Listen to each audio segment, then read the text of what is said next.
അല്ല, അതാണ് പറഞ്ഞ ഈ മജിസ്ട്രേറ്റ് ബഹുമാനപ്പെട്ട കോടതിക്ക് ഇത് കള്ളത്തരമാണെന്നും ഇത് ഫാബ്രിക്കേറ്റഡ് ആണെന്നും 100% ബോധ്യമായി.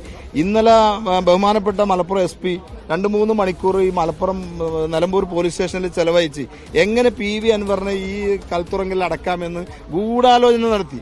അത് ബഹുമാനപ്പെട്ട മുഖ്യമന്ത്രിയുടെയും അദ്ദേഹത്തിന്റെ പൊളിറ്റിക്സ് സെക്രട്ടറിയുടെയും നിർദ്ദേശപ്രകാരമാണ് SP അദ്ദേഹം ഇവിടെ വന്നത്. ഗൂഢാലോചന നടത്തി അതിൽ ഏതെല്ലാം രീതിയിലുള്ള പഴുതുകൾ അടച്ച് അദ്ദേഹത്തെ കാലാകാലം അവിടെ ജയിലിൽ പാർപ്പിക്കാമെന്നാണ് ഗവൺമെന്റ് കരുതിയത്.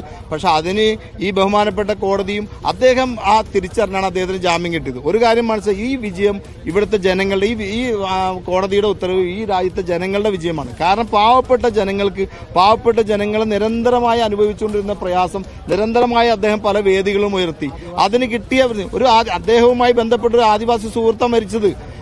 വന്യജീവി പ്രശ്നം എന്ന് പറഞ്ഞ കാര്യം സംസ്ഥാനത്തിന്റെ പ്രധാന ചർച്ച ഉയർത്താൻ അതിൽ തീർച്ചയായും വിജയിച്ചു. കാരണം ഇപ്പൊ ഈ വനമേഖലയുമായി ബന്ധപ്പെട്ട ബില്ല് നിയമസഭയുടെ 17-ാം തീയതി കൂടുന്ന സെക്ഷനിൽ അവതരിപ്പിക്കാൻ പോകണം. അതിന്റെ അജണ്ട അവതരിപ്പിക്കാൻ പോകണം. അതിൽ ഒരുപാട് കിരാത നിയമങ്ങളുണ്ട്. ആ നിയമങ്ങൾ പൊളിച്ചെഴുതണമെന്ന് പറഞ്ഞാണ് അദ്ദേഹം ഈ വയനാട് പാർലമെന്റ് മണ്ഡലത്തിൽ 3 ദിവസത്തെ ജാഥ ആരംഭിച്ചത്. ആ ജാഥ അദ്ദേഹത്തിന്റെ ഒരു മണ്ഡലത്തിലെ പ്രവർത്തകൻ മരണപ്പെട്ടപ്പോൾ ആ ജാഥ നിർത്തിവെച്ച് സ്വാഭാവികമായി ഒരു DFO നിങ്ങൾ മനസ്സിലാക്കി 12 മണിക്കൂർ കഴിഞ്ഞിട്ട് ഇൻക്വസ്റ്റ് തയ്യാറാക്കാനോ ബന്ധപ്പെട്ട രീതിയിൽ അദ്ദേഹം ചന്തക്കുന്നിൽ ഒരു കുറച്ച് നേരത്തെ വണ്ടി പൊളിറ്റിക്കലിലൂടെ വരികയാണെങ്കിൽ CPM ഒരു PV അൻവറിനെ അവസരം കിട്ടിയപ്പോൾ കുടുക്കി എന്ന രീതിയിൽ അവസരം കാതോർത്തിരിക്കുകയാണ്. PV അൻവർ കുറെ കാലങ്ങളായിട്ട് ഗവൺമെന്റിന്റെ ഈ കൊള്ളരായ്മ വിളിച്ചു പറഞ്ഞപ്പോൾ എങ്ങനെയെങ്കിലും PV അൻവറിനെ അകത്താക്കാമെന്ന് CPM പ്ലാൻ ചെയ്തുകൊണ്ടിരിക്കുകയായിരുന്നു.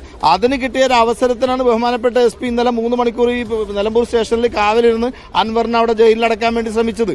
പക്ഷെ അത് ഇവിടുത്തെ ബഹുമാനപ്പെട്ട കോടതി തിരിച്ചറിയുകയും ഈ വിജയം ഇവിടുത്തെ അൻവറിന്റെ കൂടെ നിൽക്കുന്ന ഈ രാജ്യത്തെ പാവപ്പെട്ട ഈ രാജ്യത്തെ ജനങ്ങളുടെ വിജയമാണ്. കാരണം ഈ ജനങ്ങളുടെ വിഷയം ഉന്നയിക്കാൻ അദ്ദേഹം ഇറങ്ങിത്തിരിച്ചപ്പോൾ അദ്ദേഹത്തിന് കിട്ടിയ പിന്തുണ കണ്ടാണ് ഗവൺമെന്റ് അദ്ദേഹത്തെ അകത്താക്കാൻ ശ്രമിച്ചത്. ഇതിപ്പോ UDF നേതാക്കൾ ഒന്നടങ്കം തന്നെ ഈ വിഷയത്തിൽ പിന്തുണച്ചിട്ടുണ്ട്. അതൊരു പോസിറ്റീവായി ഘടകം തന്നെ കാണുന്നത്. തീർച്ചയായിട്ടും അത് UDF നേതാക്കന്മാർ ഈ വിഷയത്തെ പിന്തുണച്ച് നമ്മൾ പോസിറ്റീവായിട്ട് തന്നെ കാണണം. പക്ഷെ അതൊരു രാഷ്ട്രീയ കൂട്ടുകെട്ടിന്റെ ഭാഗമാണെന്നൊന്നും വ്യാഖ്യാനിക്കാൻ നമ്മളില്ല.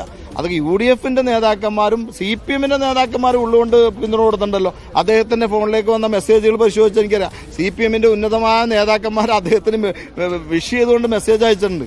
അപ്പൊ അതൊന്നും ഇതൊരു രാഷ്ട്രീയ കൂട്ടുകെട്ടിന്റെ ഭാഗമായിട്ടൊന്നും കാണുന്നില്ല. പക്ഷെ ഇതൊരു രാഷ്ട്രീയ വിജയമാണ്, ഈ രാജ്യത്തെ ജനങ്ങളുടെ വിജയമാണ്. ഇതിലിപ്പോ ഈ ലീസ് ഓർഡർ നേരിട്ട് കൊണ്ട് എത്തിക്കണമെന്ന് തോന്നുന്നു. അല്ല, അതിപ്പോ നമ്മൾ ഇവിടുത്തെ കോടതിയുടെ പ്രൊസീഡിങ്സ് എങ്ങനെയെന്ന് നോക്കണം. അത് അങ്ങോട്ട് 7 മണിക്ക് മുമ്പ് നമ്മൾ പുറത്തിറങ്ങാൻ പറ്റുമെന്നാണ് നമ്മുടെ പ്രതീക്ഷ. വലിയ സ്വീകരണം നൽകും. അതെ, നമ്മളവിടെ തവന്നൂരിൽ നിന്ന് മാക്സിമം ആളുകളുടെ സന്നാഹത്തോടു കൂടി ഞങ്ങൾ ഒതായിലേക്ക് വരും.